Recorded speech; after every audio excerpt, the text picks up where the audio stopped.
You've probably heard of North Pole and South Pole, but how much do you know about them?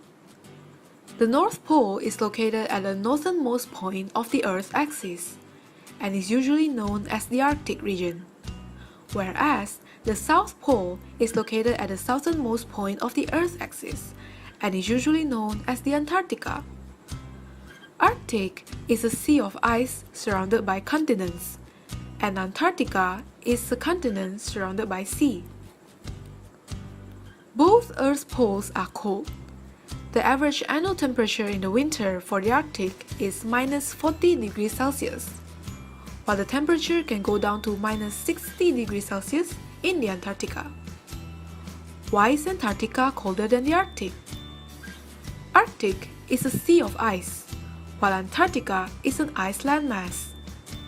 The sea under the Arctic is warmer, making Arctic more vulnerable towards the seasons change. Speaking of seasons, there are only 2 seasons in both poles, and they change every 6 months. The 21st of June will be midsummer in the Arctic and midwinter in Antarctica, while the 21st of December will be midsummer in Antarctica and midwinter in the Arctic. The poles experience 24 hours daytime during midsummer and 24 hours nighttime during midwinter. This happens because our planet is slightly tilted by 23.5 degrees, making the poles either exposed or blocked from the sun. Now, traveling to the poles sounds like an interesting idea. Do you know who live in the poles? Being surrounded by continents, North Pole is a convergence of countries and has about 4 million permanent population.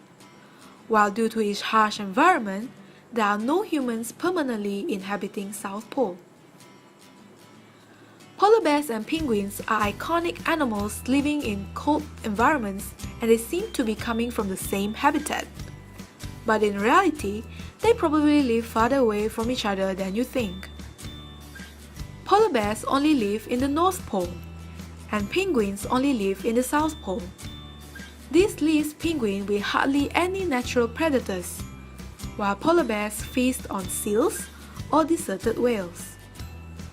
Both the Earth's poles are important climate controllers and play huge roles in giving us stable weather.